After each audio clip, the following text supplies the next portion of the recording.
Okay, welcome to the last talk of this conference. It's my great pleasure to introduce David Nelson from Harvard. So David got his PhD in 1975 at Cornell University on randomization group theory on critical phenomena with Michael Fisher. And then basically from 1975, he had been at Harvard and was presently the Arthur Solomon Professor of Biophysics and Professor of Physics and Applied Physics. And I think he is a wonderful example that fundamental physics and applied physics don't have to be contradictions. He has various honors: the Bardeen Prize for Superconductivity, the Buckley Prize for Soft Matter, and it is very short curriculum vitae on the web, which is about 10 items. He lists as special honors 2 talks in the Netherlands, so the Lawrence Visiting Professorship in Leiden in 2006, and also the Kavli Lectureship in Delft in 2010. So I think it's very nice that you list 2 items in the Netherlands, and I'm glad that you're back. We are looking forward to your talk on gene surfing and migrations in structured environment.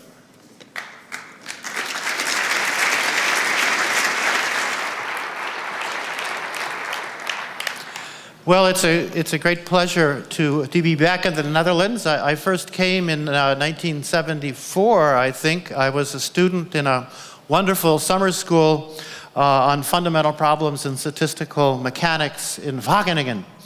And it was a delightful introduction to the Netherlands, and I've been coming back very frequently. So what I'd like to do to motivate this talk, especially for physicists in the audience, is to summarize a remarkable recent development in population genetics. Some of you may have heard of the National Genographic Project, which sequences the genes of indigenous populations, typically the genes in mitochondrial DNA, and deduces various arrival times for the human migration out of Africa. There probably were several such migrations, but one of them started about 130,000 years ago. And you notice there are various arrival times in Asia and Australia and Europe. And looking at this from a perspective of, physics or chemistry or even biology, there's two striking things. One is that there's no error bars in this cartoon. I can assure you there are error bars, and they're large. And secondly, regarded as an experiment, this is an experiment that's not easy to repeat. You probably wouldn't want to repeat it. And so what we got interested in, Oskar Halacek and I, a couple years ago, was in a kind of simulation of this kind of range expansion, but on a modest length scale in a laboratory Petri dish. And the mitochondrial DNA that serve as markers of human range expansions probably had a common ancestor with bacteria, like the E. coli, whose migration I'm going to show you here. These are rod-shaped organisms. There are more E. coli in all of our intestines than there are human beings on the surface of the earth. And they go forward in time as well. And I'll try to show you that this has really important implications for population genetics. And the nice thing about these kinds of experiments is, of course, they can be repeated. And if you don't mind a change in length scale of 10 to the 9th, whereas in 500 generations, humans or large mammals or cane toads invading Australia, that they might expand 10,000 kilometers. These guys in the same number of generations stay on the Petri dish. They only go a centimeter. And the aspect of population genetics is illustrated in this range expansion, which is work by Kevin Foster on another bacteria called Pseudomonas aeruginosa. And here, there's a mixture of 2 types of bacteria, and they are identical as he could make them, but they genetically demix as you go on this outward radial migration from this central area, which we call the homeland. And you can see that there's an interesting question here. Why do they demix? It's not like oil and water demixing. They are chemically and genetically identical. The only difference is a fluorescent tag. They were similar, as I said, as we could make them. And it's the descendants that are demixing. And what you're seeing here is an effect of fluctuations at the frontier, a phenomena in population genetics called genetic drift. And you could ask the following question in the spirit of these human range expansions. If you went around the edge and, say, counted the number of sectors in this inflating boundary, turns out to lock in eventually after a couple days or so in this migration. And for the few other properties on the boundary, could you deduce the size of the homeland? Because we have a record here of the entire range expansion, which can be replicated, as I said, 40 times or so, as we've done in the laboratory. That's not what I'm going to talk about so much today. That's published work, which you could read about if you're interested.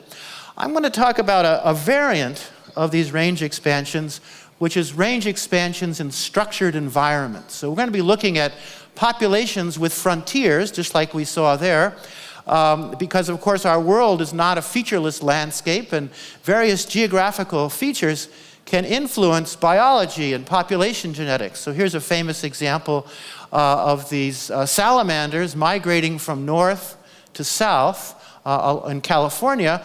It's believed they got separated by these ranges of mountains, and they gradually went their own way on the two sides of this migration event.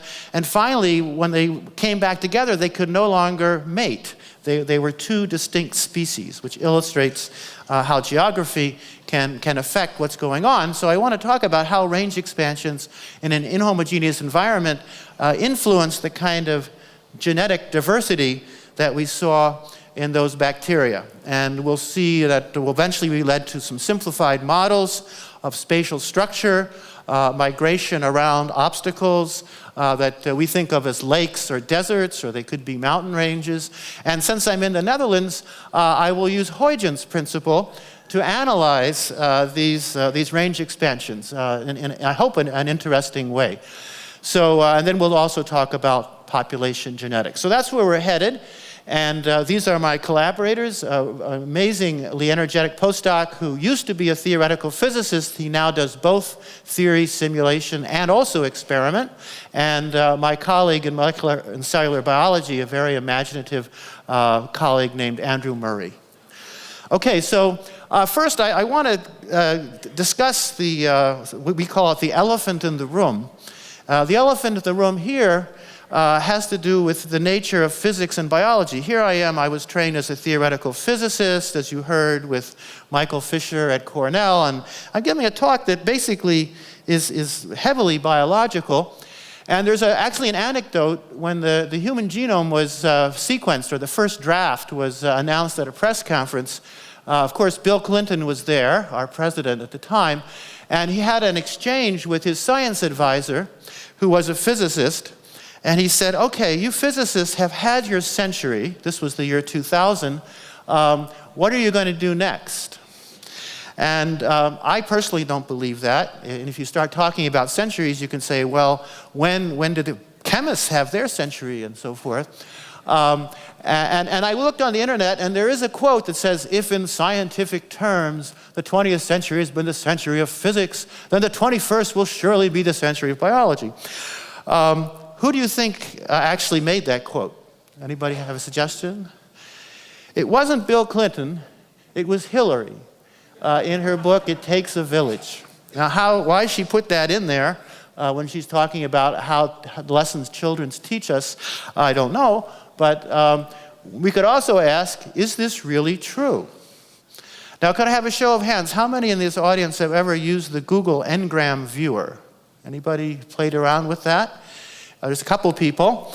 It's an interesting piece of software, and it allows you to take, based on Google's scanning of all the books they could be allowed to scan until various people stop them in various languages. So what I did, just to give you a sense of how this Ngram viewer works, and since we're in the Benelux Hall, is I competed word frequency of Belgium, Netherlands, and Luxembourg for books written in English over the last 200 years. And it's kind of interesting. You'll be happy to know that the Netherlands comes out on top eventually. This spike is presumably due to World War I, when Belgium was in the news and in books and so forth. Luxembourg is at least noticeable down here. But we could also, following up on Hillary's observation, compete physics and biology. So interestingly, here's physics in blue, and it was around. Biology was sort of flatlined down here at 0, and about the time of Darwin, it became its own independent science, and it's rising, and the gap seems to be narrowing. So something we might want to think about. On the other hand, it's also instructive to compete physics and biology against DNA for books written in English. And notice that DNA beats everybody. And I think that's a nice observation, because DNA, to understand it, you need to know polymer physics. You need to know chemistry of nucleotide binding and hydrogen bonds, and of course you need to know biology. So it's an intrinsically interdisciplinary molecule, and the message I would take away from some of the biology or the biophysics or physical biology that we're hearing at this wonderful conference is that perhaps, in fact, the 21st century will be the century of DNA as revealed by interdisciplinary research. Okay. So with that lengthy prelude, let's get down to business. I know that Tom Shimizu is in the audience, and he actually supplied some strains of E. coli for these range expansions. I'll just remind you what was on that first slide in the context of E. coli. These were two nearly identical E. colis, except the main chromosomes were the same, but these little plasmids were more or less the same, except there was one change in the amino acid of a fluorescently expressed protein that changed the color, say, from yellow to cyan. And the experiment was so simple that even I, a card-carrying theoretical physicist, could do it, namely mix these things up overnight in 50-50 proportions, let's say, pipette them down in a little 2 microliter aliquot. The carrier fluid dried out, leaving behind these bacteria. Wait 4 days, and this is 1/4 of a coin-sized colony in white light that appeared. But this looks kind of dull unless you really love microbiology. But in fact, under fluorescent excitation, it looks like that. And here's a more global view where we changed colors just to make it a little more visible. This is the homeland. And these are these sectors radiating out. I'm not going to talk so much about them until the very end. I want to focus now on the homeland and see if we could use the homeland and exploit its properties to make a structured environment. And in fact, here are some homelands displayed at various densities, 50-50 concentrations, but different densities of the initial inoculant on the Petri dish, and going from 25 to 250 to 2,500 of each of the founder colonies. These colonies in the interior, in this homeland, are initially, the founders are separated, and they come crashing together to make these beautiful fractal patterns. And what I'd, of course, like to do is to regard these homelands as a kind of ecological landscape occurring on a millimeters scale through which we could have populations migrate. And so here's a blow-up of this little region here, and it looks like one of these maps that you might find in the Game of Thrones or something in the back of the book.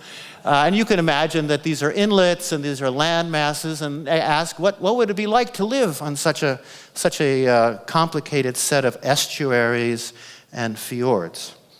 Of course, we need to have something to live there. And what we decided to study was the spread of a virus. The particular virus was T7. It infects E. coli. It's a well-studied virus. Here are some of its properties. And basically what it does, it has an icosahedral symmetry. This virus seems to know about the platonic solids. As many of you know, when it injects its small, modest complement of DNA into a bacterium, it takes over the reproductive machinery and reproduces itself, maybe 30 or 50-fold. This is its genome with its various genes, not too many. They're indicated by, I think, by flags in this picture.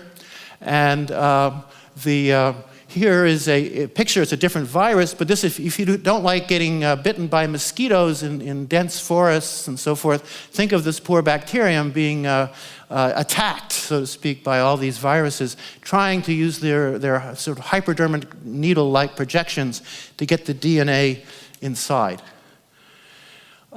This is a movie, and Wolfram actually made this a month or two after he arrived, and it's actually kind of fun to watch because the E. coli are growing up, and you can see them elongating. They're rod-shaped. They undergo cell division. They're sort of happily about to collide, these little clonal founders. And everything seems to be fine, except he mixed in a little virus into the agar. Took a while for the virus to diffuse in, and you can see it's a disaster. All these bacteria are exploding. And then once a little plaque, which is the region of exploded bacteria and excess virus is produced, the virus is diffused to a fresh region of bacterial lawn and explode over there as well. And you can think of this as a little chemical reaction where the virus jumps onto a bacterium, and it may jump on and off irreversibly, producing some infected thing. But once it gets into the interior with some other rate constant K2, it multiplies itself by a factor y. Y is just an integer like 30 or 40.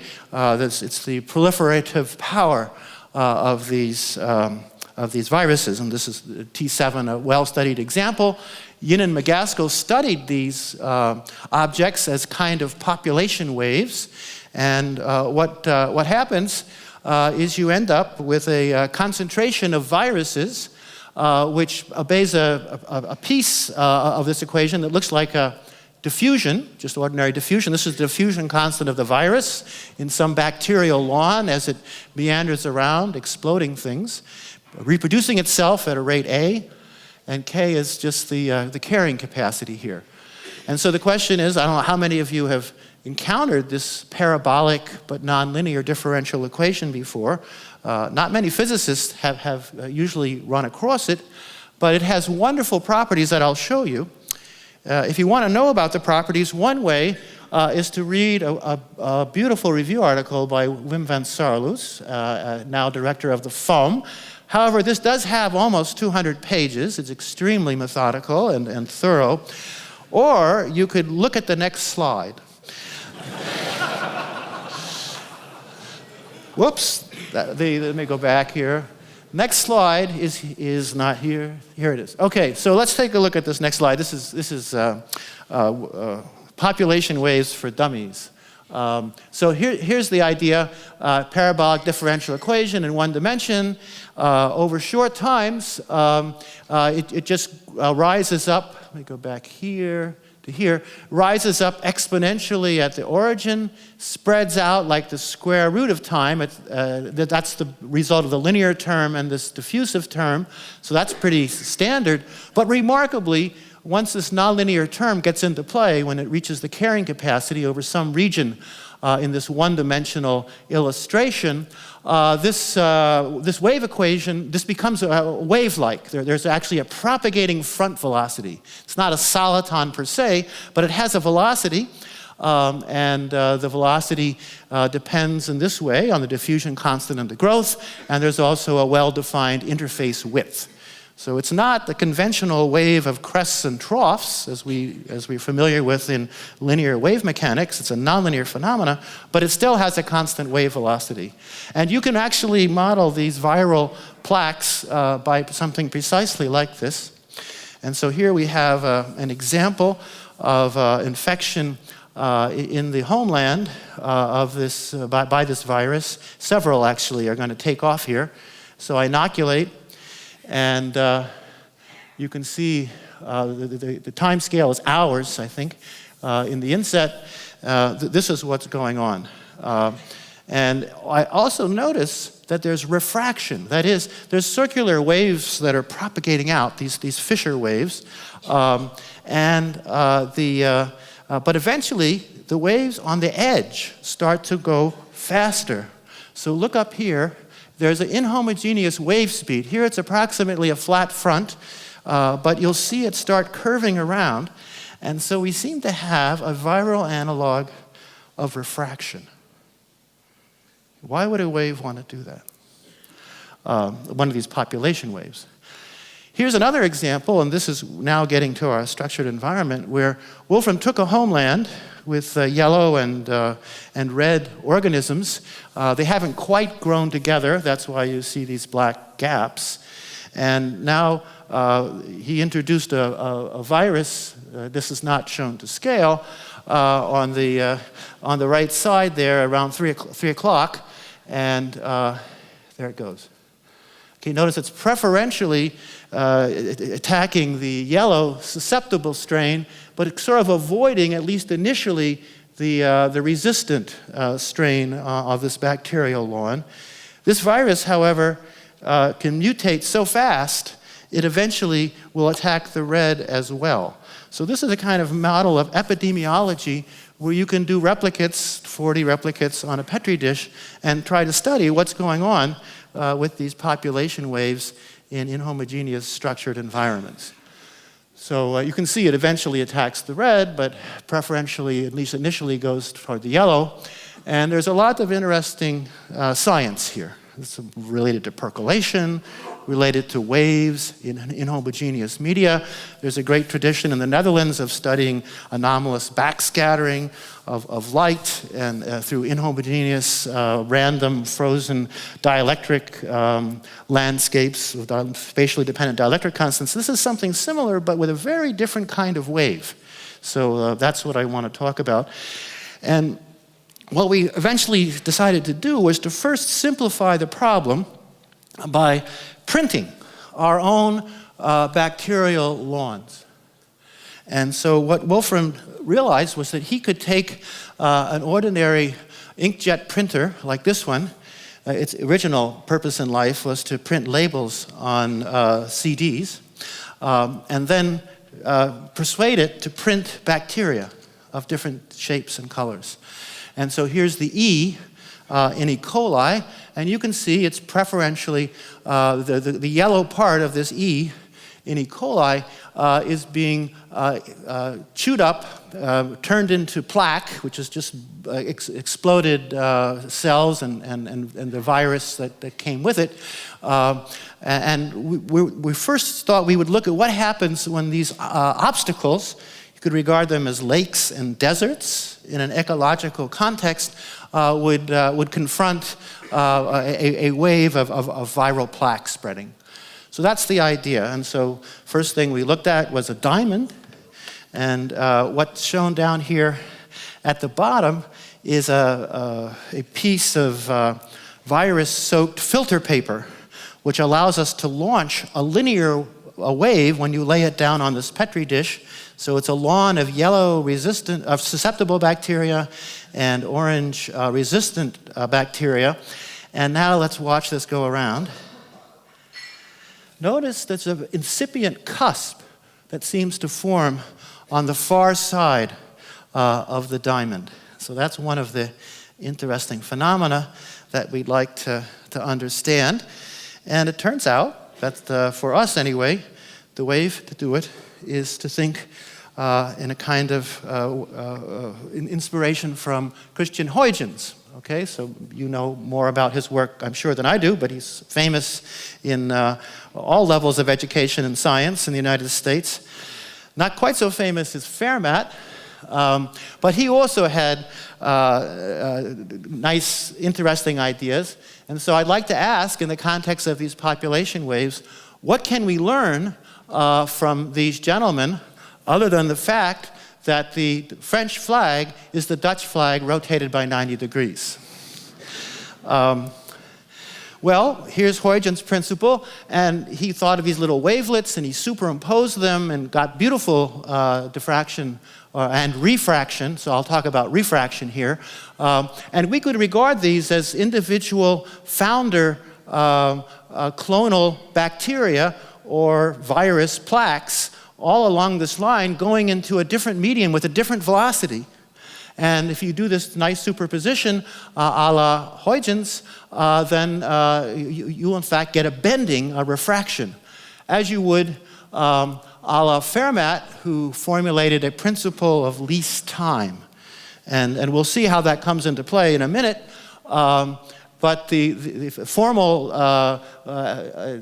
realization of this principle of least time, it's an elementary exercise in the calculus of variations. You had a complicated homedium here, a path parameterized by arc length. Take my word for it.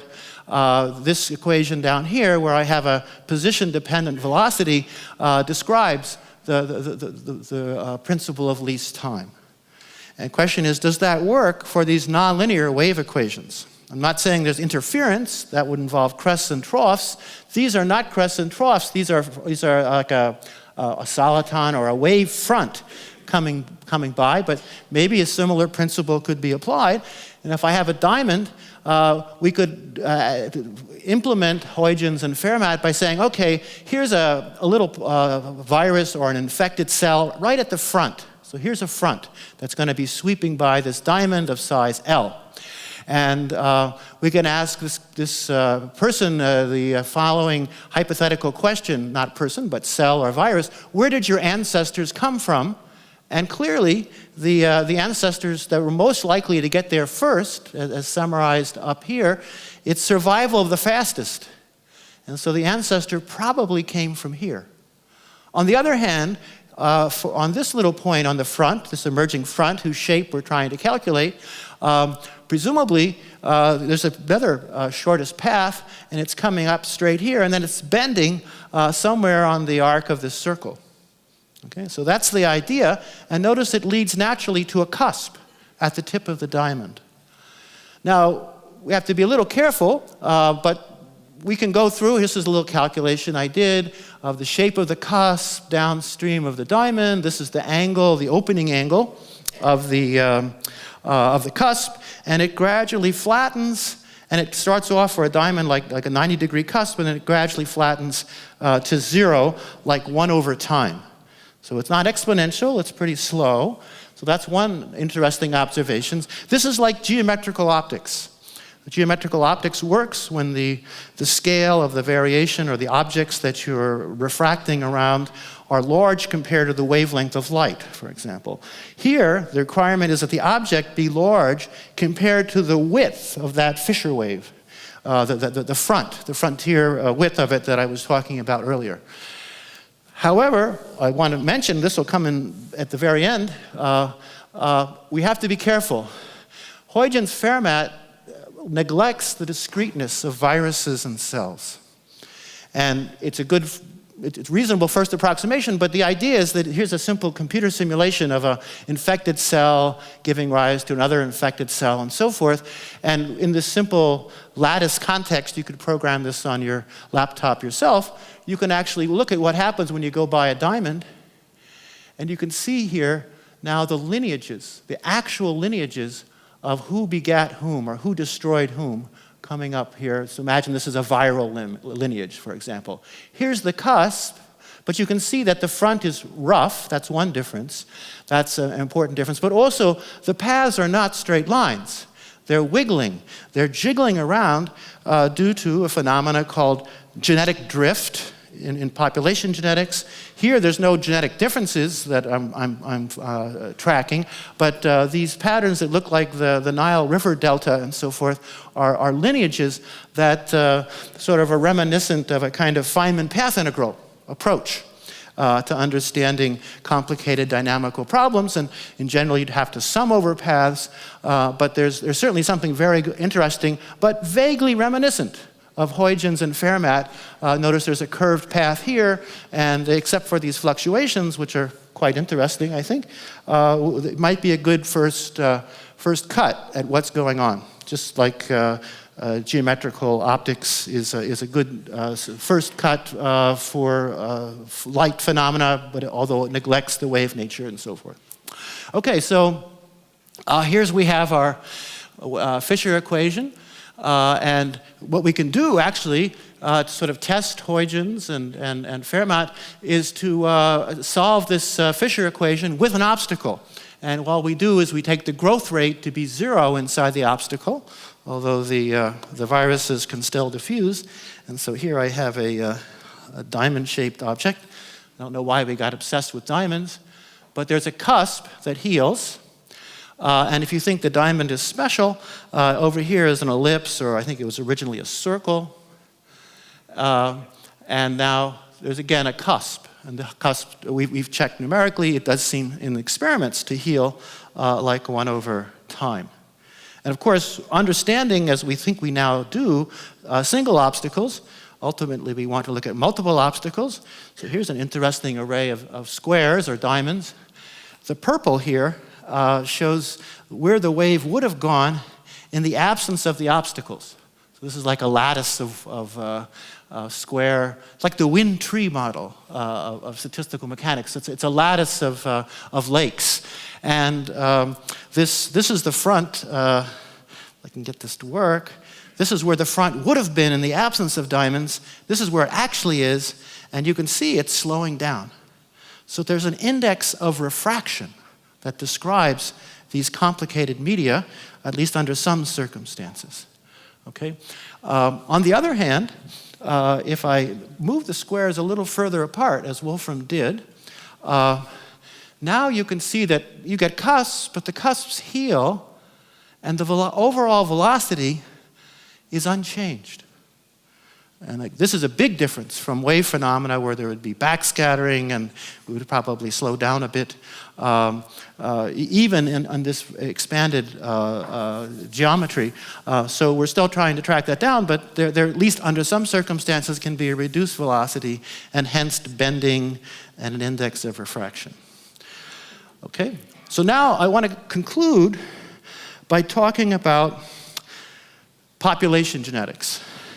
And ideally, we would have been able to make bacteria that were viruses that were different colors and track the different viral species. We weren't successful, at least yet, in doing that. Maybe someone in the audience could do it. But what we decided to do instead was to now, instead of having viruses grow through bacterial lawns, to let bacteria just grow on a Petri dish, just like in the original experiment that I showed you. And this is, again, a bacteria-soaked filter paper, 3 different colors. There's a great bit of chaos and fighting for dominance, or whatever you want to call it, of these approximately neutral strains, red, blue, and yellow in the early days. But eventually there's local fixation, genetic demixing of these 3 colors. And now I want to ask what happens when we add an obstacle. So obstacle in this case was simply a circular, very fine mesh piece of filter paper that you can vaguely see here and see here as a kind of black circle, and nutrients couldn't get up through the agar to feed these bacteria that were coming down from above. And so if I take a look here, you can see the effect of the obstacle on the population genetics. It's not very visible, but there was a cusp, same cusp we had before, but right at the cusp, at 6 o'clock, 2 genetic variants come together. And this only happens when they're neutral. If there was a selective advantage, this meeting would have been shifted to 7 o'clock over here, or 5 o'clock, let's say. So this is a kind of selective advantage meter. And notice that this boundary is much straighter than the wiggles that you have over here. So there's a scar in the genetic landscape of this obstacle, this lake-like obstacle that seems to persist for a very long time. And here's a radial range expansion version of the same thing. Again, in this case, the yellow and the blue strains meet at least approximately at 6 o'clock, maybe a little more towards 7. And this shows that these obstacles could really have, we think, a pretty important role in the population genetics. And as I said, Wolfram was trained as a theoretical physicist, and so when he got these beautiful results, he just went and simulated. And what he did was to simulate not 3 colors, but essentially an infinite number of colors. One color, every bacteria has its own distinct genome. And that's true of humans to an excellent approximation. It can be implemented actually using something called the rainbow technology in molecular biology, which we may or may not do ourselves. But here's a whole bunch of colors migrating around an elliptical object. And you see pretty much the same thing. You'll see a cusp when things come together. Right now, almost a vertical slope. And then with these fluctuations, we see the blue and the green, a genetic boundary that is inherited by the passage around the obstacle. And you can think of this as a kind of selection by geometry. Because notice the very fortunate bacteria that just grazed the ellipse up here, the green, and then this blue strain, which almost got squeezed out, basically had this open range downstream and were able to sort of take over. The other thing that we're following up on, which we think is quite interesting, is here's the experiment again. Here's a simulation going around a diamond-shaped obstacle, so you can see that the shape doesn't matter that much. There's the cusp. There's the boundary, in this case purple and green. And there are the lineages. And notice that if you go up here to the frontier, and a la Huygens and Fermat, you ask, where did your ancestors come from? Most of the time, those ancestors just graze the corner of this little rhombus or this diamond. So it's a kind of selection. It's like a population bottleneck, but it's a half space only that is the nature of the constriction, and we think it's very interesting to try to do sort of coalescence theory and look at these lineages and how they branch and how that branching is influenced by these obstacles. Okay. So I'd like to conclude with some summaries and then one last nice experiment. This is what I was just talking about. There are these unlucky genotypes that go smashing into the obstacle. So this light blue turquoise, it's all over for them. They couldn't go anywhere. At least they only can get across by diffusion if they could diffuse at all. Then the fortunate types that actually go just grazing along the edges. Obstacles reduce genetic diversity by these unfortunate extinct strains here. There are the lucky genotypes as well, and the cusps eventually heal, but the sector boundary seems to persist indefinitely. I want to end with a beautiful experiment. It's more of a facetious experiment, which Wolfram did, and he can print anything, and so why not print a map of the world? So here the continents are a susceptible strain of bacteria, and the oceans are a resistant strain. Where to inoculate T7? Well, where else but the Rift Valley? And so here is an inoculation in this artificial geography in a Petri dish. And I'm not saying, nor I think would Wolfram say, that human range expansions can be compared to viruses, but it does show that geography matters. There's Wolfram, who had many of the key ideas here, and I'd like to close and thank you for your attention.